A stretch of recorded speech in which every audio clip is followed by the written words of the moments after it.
de titres qu'on peut trouver sur Amazon. Et donc ça passe par ce qu'on appelle donc, les publicités sponsorisées chez Amazon. Effectivement, il faut appuyer fort.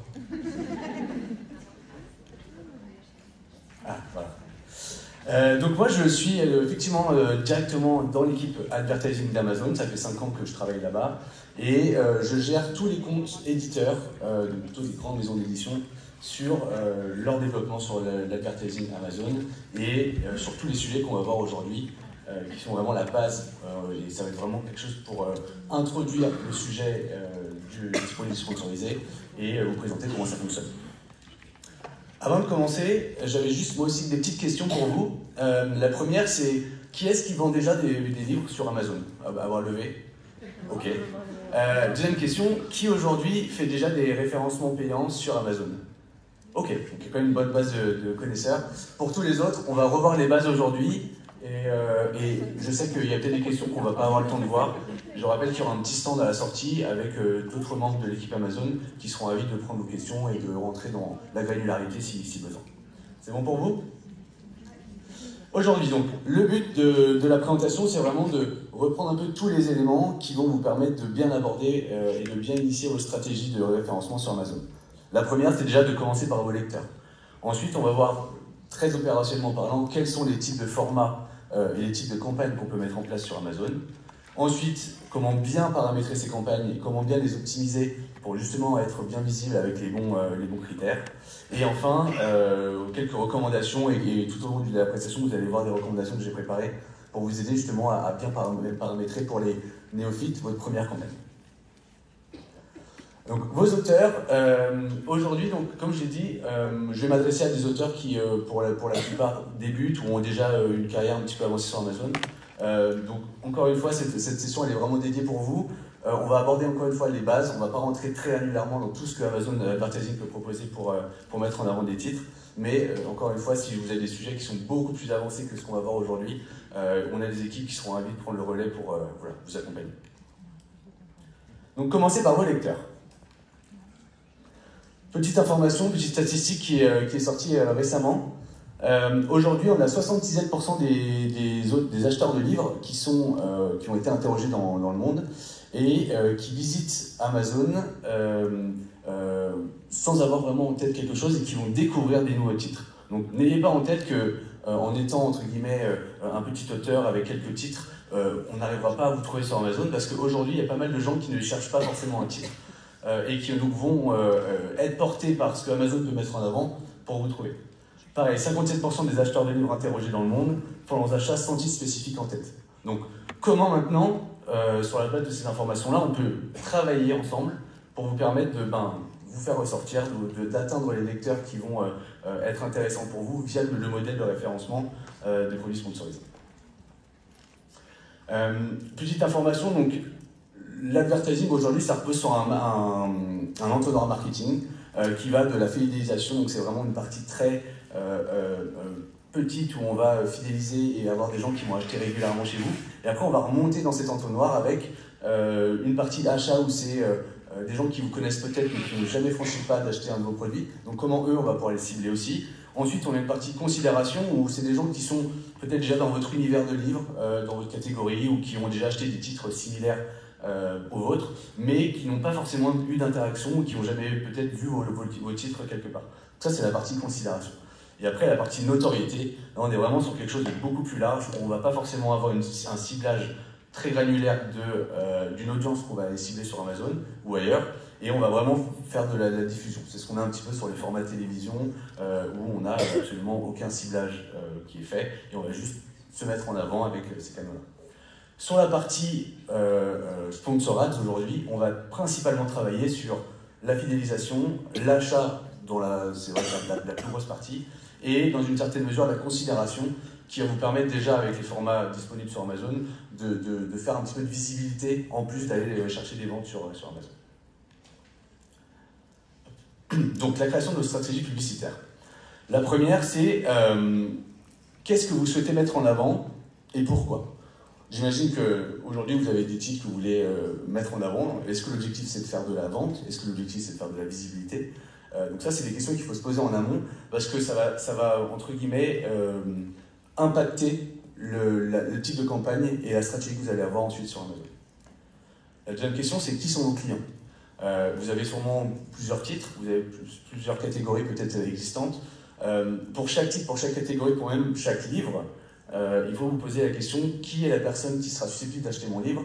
Parce qu'encore une fois, ça va aussi impacter et définir la stratégie qu'on va mettre en place, et notamment le ciblage des campagnes. Ah, mince, pardon. Hop.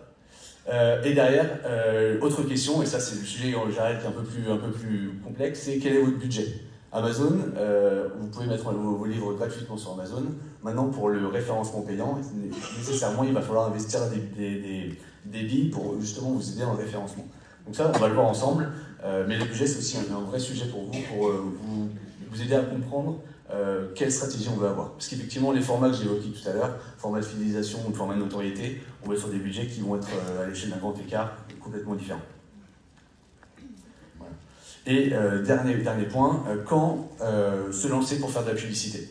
Donc on va le voir ensemble, mais l'idée c'est de bien réfléchir aussi à quels sont les moments de l'année, quels sont, en fonction de la sortie de vos livres, le meilleur moment pour investir sur les campagnes. Voilà.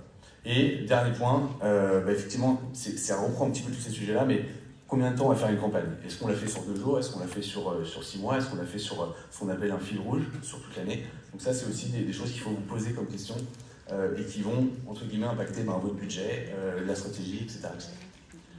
Voilà. Et enfin, c'est aussi un peu l'intérêt d'Amazon. On va faire des ventes, mais l'idée, c'est de voir combien, qu'est-ce que ça nous rapporte, et justement, on en parlait tout à l'heure, quelle est la profitabilité d'avoir des campagnes qui vont tourner sur Amazon pour vous mettre en avant.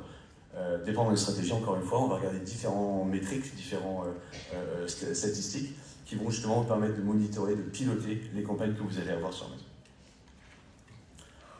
Donc, les publicités sponsorisées sur Amazon. Donc ça, c'est effectivement une présentation des différents formats. La première, je vais tout afficher directement. Donc, les publicités sur Amazon, elles vous permettent plusieurs choses. La première, c'est d'avoir un ciblage. Donc, quand vous allez créer une campagne, on va vous demander quel ciblage vous voulez, quel type de personnes on va pouvoir aller toucher. Et ça va passer par différents modèles de ciblage. On va avoir des ciblages qui vont être par mots-clés. Donc, est-ce que je veux cibler le mot-clé romance? Ça peut être des mots-clés par produit. Est-ce que je veux cibler tel autre livre ou tel autre produit sur Amazon pour éventuellement dériver vers votre livre? Je prends l'exemple tout bête. S'il y a des auteurs qui écrivent sur des livres pour enfants, et potentiellement le mot-clé jouet, ça peut être un moyen de vous trouver. Si vous avez un livre qui reprend, je sais pas, un univers en particulier, et qu'il y a une figurine ou il y a un jouet ou quelque chose en particulier, donc vraiment un produit à proprement parler, qui fait référence à cette chose-là, on peut aussi cibler à l'échelle de ce qu'on appelle donc, des ASIN, donc c'est vraiment l'équivalent du code barre sur Amazon. La deuxième partie, c'est l'entièrement libre service. Aujourd'hui, tout est gratuit pour vous, pour la mise en place de vos campagnes. Je ne parle pas des budgets, mais je parle de l'opportunité de mettre des campagnes. C'est vous qui êtes maître et juge de tout ce que vous pourrez faire sur Amazon. Il n'y a pas de frais, on va dire, qui sont pris par Amazon sur les investissements publicitaires que vous ferez. Donc ça, c'est aussi important de l'avoir en tête. Ensuite, vous avez un contrôle complet de vos budgets. Je m'entends. Dans toutes les campagnes que vous paramétrez, on va vous demander de caper vos investissements avec un budget quotidien, un budget mensuel, un budget même par portfolio. Vous pouvez catégoriser vos livres dans différents portfolios pour vous permettre de bien maîtriser vos budgets. Ça, c'est aussi important pour vous, surtout que c'est un outil qui n'est pas non plus des plus intuitifs, de bien s'assurer que vous avez bien rentré, et on le verra après, toutes les barrières, les garde-fous pour qu'on n'ait pas des campagnes qui dépensent des milliers d'euros un peu à votre insu. Et la dernière partie, c'est ce que je disais tout à l'heure, on a aussi une capacité de vous apporter pléthore de rapports qui vont vous permettre d'analyser votre performance, d'analyser votre ciblage, d'analyser les mots-clés qui fonctionnent le mieux. Donc ça, c'est vraiment un petit peu tout le bénéfice qu'Amazon vous propose en termes de technologie pour les campagnes. Donc la première, le premier format, c'est ce qu'on appelle les produits sponsorisés. Donc c'est le sponsor product. Sur Amazon, pour ceux qui sont peut-être moins à l'aise, vous avez la possibilité de voir de manière très simple si un produit est référencé de manière payante. Vous avez toujours, sur une offre mise en avant de manière payante, une petite mention produit sponsorisé. Donc quand vous voyez ça sur Amazon, vous pouvez être sûr que quelqu'un derrière a enchéri sur le mot-clé ou sur le produit pour apparaître et pour on va dire, occuper un espace, des espaces qui sont dédiés pour le référencement payant. Le premier, le plus utilisé, donc c'est le produit sponsorisé. C'est généralement les 5 premiers produits qui sont en haut de la page de résultats. On va les retrouver aussi un peu plus bas. Ça, c'est vraiment votre meilleur allié pour vous pour mettre en avant vos produits. Donc, on parle vraiment à l'échelle d'un produit cette fois-ci. Et ça va être aussi l'élément le plus intéressant en termes de profitabilité. Parce qu'en cliquant dessus, on va rediriger directement vers la page produit. Et donc, on va pouvoir directement mettre au panier, acheter le produit et après rediriger vers la page de l'auteur, etc. Donc, ça va être la première recommandation qu'on va avoir pour vous, c'est d'investir sur ce modèle-là et d'aller justement travailler produit par produit vos titres avec ce format-là. Voilà à quoi un petit peu ça ressemble. Donc sur le téléphone, donc ça va être, il y a des produits qui sont superposés, donc ça va être les 3, 4, 5 premiers produits qui généralement qui vont apparaître. Sur l'ordinateur, ça va être, comme je dis, la première barre de résultats qui va apparaître. Et parfois même au sein d'une page produit, vous pouvez avoir des petits encarts publicitaires où il y a marqué produits sponsorisés avec d'autres produits, ou souvent des produits concurrents. Donc ça va être les différents formats qui vont exister sur le produit sponsorisé. Le deuxième, qui va avoir une vocation un peu plus orientée visibilité, c'est ce qu'on appelle le sponsor brand. Le sponsor brand, ça va être principalement des bannières qui vont être soit statiques, soit dynamiques avec des formats vidéo, qui vont vous permettre de mettre en avant plusieurs titres. Alors, il existe plein de formats, mais le format qui est le plus intéressant, c'est une petite photo, 3 titres qui sont alignés à côté, un petit titre ou une petite accroche. Et ça va être le format qu'on va voir aujourd'hui de plus en plus.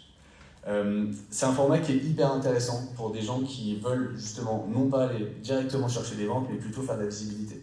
C'est en complément du sponsor product, ça va pas être le même type de stratégie, mais encore une fois, une bannière en haut de la page d'Amazon de résultats, en termes de visibilité, c'est quand même un peu plus fancy, un peu plus sexy, surtout qu'on peut personnaliser les contenus que juste le produit avec marqué produit sponsorisé dans les 5 premiers résultats de la page. Donc ça, c'est voilà, la deuxième partie, le deuxième élément de référencement payant que vous pouvez avoir à mettre en place sur Amazon. Et voilà, et 2 options de redirection sur ces bannières. La première, vous redirigez soit vers votre page d'auteur ou vers une page dédiée dans laquelle vous pouvez les référencer tous vos livres, ou alors vous pouvez aussi rediriger à l'échelle d'un produit. Ça, c'est intéressant, encore une fois, dépendant de la taille de votre bibliographie, du nombre de titres, du nombre de catégories. Vous pouvez aussi adapter, avoir des différentes stratégies de ciblage et différentes campagnes branding pour vos titres. Et comme pour le sponsor product et le sponsor brand, encore une fois, vous pouvez cibler, que ce soit par des mots-clés, que ce soit par des produits. Et la différence par rapport au sponsor product, c'est la possibilité de cibler des catégories. Vous avez aussi la possibilité de cibler des genres, cibler des audiences beaucoup plus larges qui vont vraiment avoir vocation à dire je veux cibler la romance, ou des gens qui sont intéressés par la romance, ou des gens qui ont potentiellement même déjà acheté de la romance par le passé. Donc ça, c'est le type d'audience de ciblage que vous pourrez paramétrer dans la campagne. Est-ce que c'est clair sur ces 2 formats? Est-ce que... donc voilà à quoi ça ressemble les emplacements sponsor brand. Donc ça, c'est un format très basique avec une petite tagline et puis 2 produits mis en avant. Un autre format, voilà, mince, j'étais trop vite. Pardon, désolé. Le format sponsor brand vidéo. Alors, aujourd'hui, la vidéo, ça devient, je pense, l'outil incontestable pour faire de la publicité. Faites l'exercice, essayez de vous rappeler la dernière pub que vous avez en tête, le dernier produit que vous avez vu en tête. Généralement, dans 99% des cas, c'est une vidéo qui vous a fait voir ce produit-là et pas forcément un encart statique ou une bannière statique. Donc la vidéo aujourd'hui, ça va être la recommandation que moi j'ai pour vous. C'est compliqué à l'échelle d'un petit auteur d'avoir des vidéos, mais même un slideshow animé, et donc on le verra, il y a des solutions qui existent dans la console pour le faire. C'est hyper important de travailler ces formats-là. Deuxième point important, je vous invite à prendre tous vos téléphones. Vous allez sur Amazon, vous tapez un titre ou une catégorie de livres. Généralement, la première chose qu'on va voir en haut de l'écran et qui va prendre sur le téléphone 45, 50, 60% de l'écran, ça va être une vidéo, et souvent une vidéo de campagne sponsorisée, de sponsor brand. Donc en termes de visibilité, vous avez déjà, vous bénéficiez de la moitié de l'écran de votre téléphone, rien que pour votre pub, rien que sur la catégorie que vous avez ciblée. Donc c'est quand même pas rien. Voilà. Et dernière chose, juste pour insister ça là-dessus, aujourd'hui, entre 80 et 85% du trafic se fait sur le smartphone. donc privilégier dans tous les formats que vous allez mettre en place sur Amazon, un format qui sera plutôt orienté ou plutôt dédié sur un format smartphone, parce que c'est ça qui va aujourd'hui être beaucoup plus pertinent qu'un format, une grande bannière très large qu'on verra sur un écran qui en fait sur un petit téléphone se rendra moins bien ou aura une moins bonne visibilité. Donc Sponsor Brand Vidéo, c'est votre meilleur allié pour la visibilité encore une fois. Là on n'est pas sur un format qui va aller chercher des ventes directement, on est juste là pour vous faire connaître. Et donc sur l'entonnoir de marketing que je vous présentais tout à l'heure, on va être vraiment sur la partie achat et un petit peu plus sur la partie considération, donc la partie voilà, découverte de vos produits, de vos titres, de vos nouveautés. Donc maintenant qu'on a vu les formats, on va encore rentrer un petit peu plus dans le vif du sujet avec comment préparer sa première campagne. Hop, je passe. Voilà. Donc, d'un point de vue très opérationnel, pour avoir accès à Sponsorat, à la partie Sponsorat, il faut que vous disposiez d'un compte actif sur Amazon.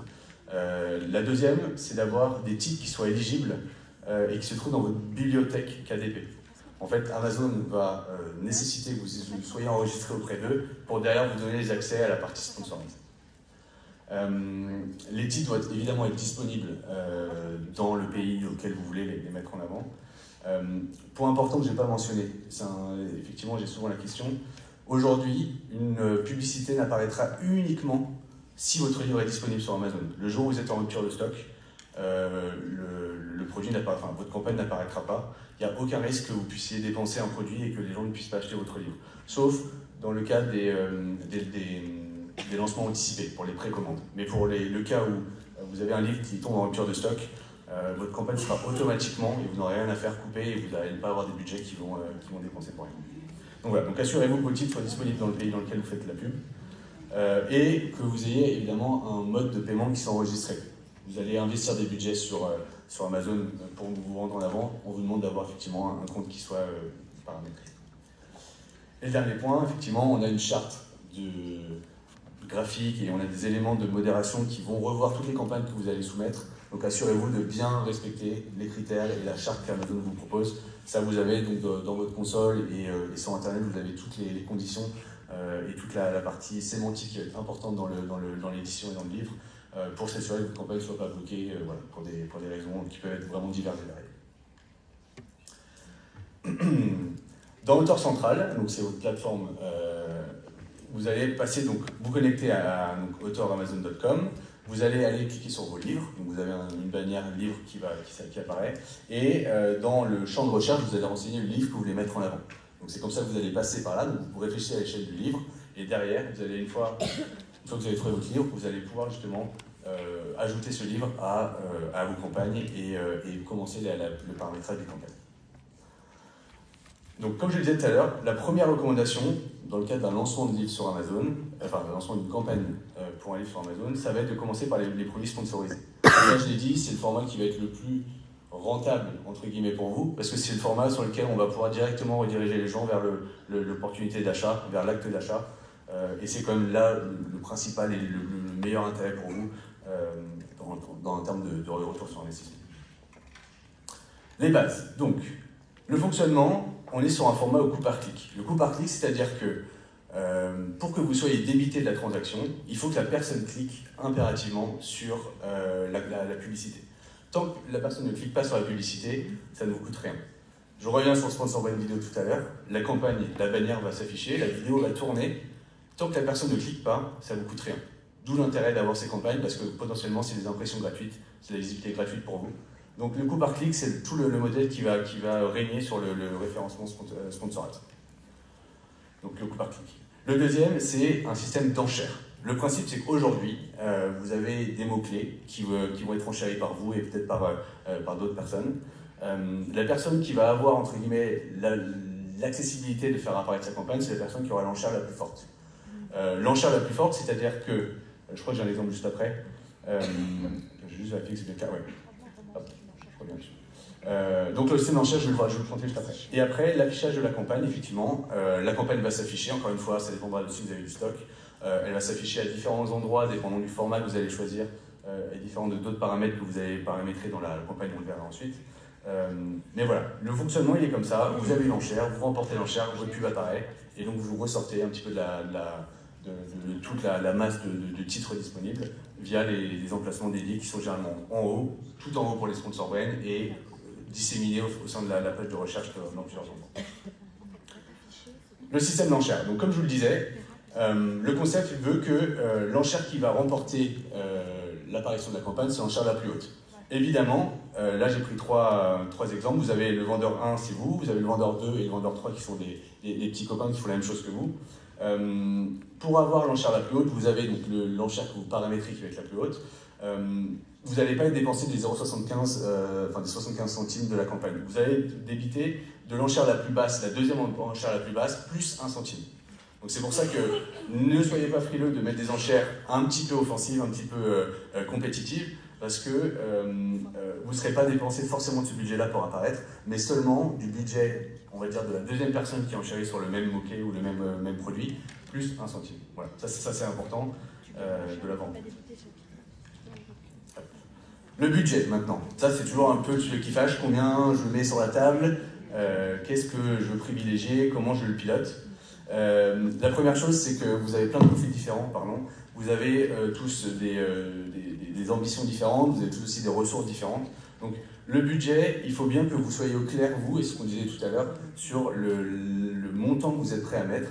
Encore une fois, c'est des budgets qui peuvent être lissés par jour. Vous avez un budget quotidien qui est défini dans la campagne. Donc, combien je suis prêt à mettre par jour? Est-ce que c'est 5 €? Est-ce que c'est 10 €? Est-ce que c'est 100 €, dépendant de la taille de ce que vous cherchez. Ce budget il va être lissé par mois aussi. Donc, on peut dire, bah, voilà, j'ai un budget qui va être de 3 € par jour.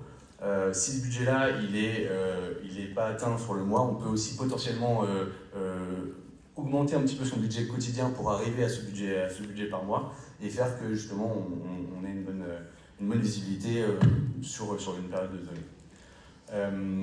Votre budget, vous pouvez le modifier à n'importe quel moment. Donc quand vous créez la campagne, vous pouvez revenir le lendemain ou 10 jours ou 1 mois ou 1 an après pour modifier, faire évoluer, monter, descendre ce budget-là. Et vous êtes aussi à même de pouvoir mettre en pause la campagne ou la relancer à n'importe quel moment. Donc ça, là-dessus, les budgets sont complètement maîtrisés. Et donc ces budgets-là, c'est pareil, ils sont disponibles pour les deux produits. Donc à vous de déterminer la balance que vous voulez entre les sponsors product et les sponsors brand. La recommandation, dans la moyenne des gens, c'est entre 70-80% des produits sponsorisés et 20% des formats sponsor brand. Pour l'unique et bonne raison que ça va être plutôt les produits sponsorisés qui vont permettre de générer des ventes, là où le sponsor brand va plutôt être pour de la visibilité, donc on a moins besoin généralement, et on a moins les budgets aussi pour faire des grosses campagnes de visibilité. Donc voilà, la balance elle est libre et chacun est libre de faire ce qu'il veut. La moyenne, c'est maximiser les produits sponsorisés parce que c'est encore une fois eux qui vous feront un retour sur investissement sur ces campagnes sponsorisées. Autre point sur ce budget-là, gardez en tête que aujourd'hui, si vous investissez des billes sur des référencements payants, il ne faut pas s'arrêter à l'échelle de la campagne. C'est-à-dire que un titre que vous allez mettre en avant, notamment avec le format branding, ça va vous générer de la visibilité. Et ça va vous aider sur le référencement, ce qu'on appelle organique, donc sur le long terme. Typiquement, toutes les ventes que vous ferez via des produits sponsorisés ou toute la visibilité que vous ferez via des campagnes branding vont bénéficier à vos asines et vont vous permettre organiquement de aussi remonter naturellement dans les pages de résultats. Donc c'est aussi un investissement à long terme. L'objectif, c'est de faire des ventes, mais gardez en tête que les budgets que vous investissez ne s'arrêtent pas le jour où vous arrêtez la campagne, mais auront servi sur faire des ventes incrémentales, du coup récupérer des commentaires, du coup augmenter l'historique de vos ventes sur Amazon. Et donc tout ça, l'algorithme qui organiquement, donc naturellement, va faire la balance entre quel produit mettre en avant l'un ou plutôt qu'un autre, va être aussi impacté par les campagnes que vous allez mettre sur référencement payant d'Amazon. Deuxième recommandation, donc, lors de la campagne sponsorisée, encore une fois dans la recommandation, adopter ce qu'on appelle une approche permanente. La campagne sponsor product ou sponsor brand sur une semaine, ça n'a pas sens. Pour 2 raisons principales. La première, c'est qu'une campagne, ça se pilote, ça se monitore. Et sur une semaine, il est impossible d'avoir un premier retour sur la performance de la campagne, sur les mots-clés qui ont bien fonctionné, sur l'impact que ça va avoir sur vos ventes. Donc, le minimum de temps qu'on recommande pour une campagne, ça va être plutôt aux alentours de 3 semaines, 1 mois. La deuxième chose, c'est qu'une campagne, un titre qu'on va mettre en avant, alors c'est toujours une question de budget évidemment, mais plus vous aurez une campagne qui va durer dans le temps, plus elle sera affinée dans le ciblage, dans le budget, dans le choix des mots-clés, etc. Et donc plus elle va prendre, entre guillemets, de la performance et être de plus en plus affinée pour être plus génératrice de performance. Donc une campagne qui va durer sur 6 mois sera toujours plus, à la fin des 6 mois, intéressante qu'une campagne que vous allez lancer en coup de poing. Ça peut être intéressant des campagnes coup de poing quand il y a des gros lancements, on sera plutôt sur les formats de sponsor brand parce qu'on cherche de la visibilité, mais de manière générale, apporter une approche plutôt fil rouge que vraiment en one shot avec une campagne sur une semaine ou 10 jours, parce que ce sera généralement déceptif et en 10 jours, vous n'aurez surtout pas la possibilité de vraiment monitorer l'impact de la campagne sur vos ventes globales sur Amazon. L'enchère, donc, je le disais tout à l'heure, sur le principe d'enchère, il faut bien différencier l'enchère et le budget. Le budget, c'est un petit peu votre tirelire dans laquelle vous avez un montant qui est dédié pour la campagne. L'enchère, c'est ce qui va vous permettre justement d'être plus ou moins compétitif ou bien référencé sur Amazon grâce au système d'enchère qu'on a vu tout à l'heure. Donc, pour l'enchère, vous choisissez votre propre budget. Vous définissez les enchères par rapport au budget quotidien que vous avez, par rapport à pas mal de choses. Si vous avez un budget de 10 € et que vous mettez 5 € d'enchère, ça peut être intéressant. Alors, encore une fois, il y a peu de chances que le clic coûte 5 €, mais si ça veut dire qu'en 2 clics, la campagne s'arrête, on est un petit peu sur quelque chose qui ne va pas fonctionner. Donc, soyez cohérent dans le choix des enchères versus le budget que vous avez affecté sur vos produits. Et derrière, de toute façon, vous aurez toujours une recommandation d'enchère en fonction des mots-clés, en fonction du ciblage que vous souhaitez. Amazon vous fait déjà une recommandation d'enchère. Généralement, c'est par rapport aux concurrents qui sont sur les mêmes mots-clés, pour vous donner aussi une idée de ce qui va être intéressant comme budget à avoir. Les recommandations sont vraiment bien faites. Amazon, on a quand même beaucoup de data, on se base vraiment sur toutes les datas qu'on a pour faire des recommandations. Donc, n'hésitez pas, en tout cas dans un premier lancement, à utiliser l'enchère qui vous est recommandée par Amazon. Voilà, payer uniquement lorsque vous cliquez sur l'annonce, c'est ce qu'on a dit, c'est le principe du CPC. Et encore une fois, toutes les campagnes que vous pouvez paramétrer seront modifiables, ajustables à n'importe quel moment de la vie de la campagne.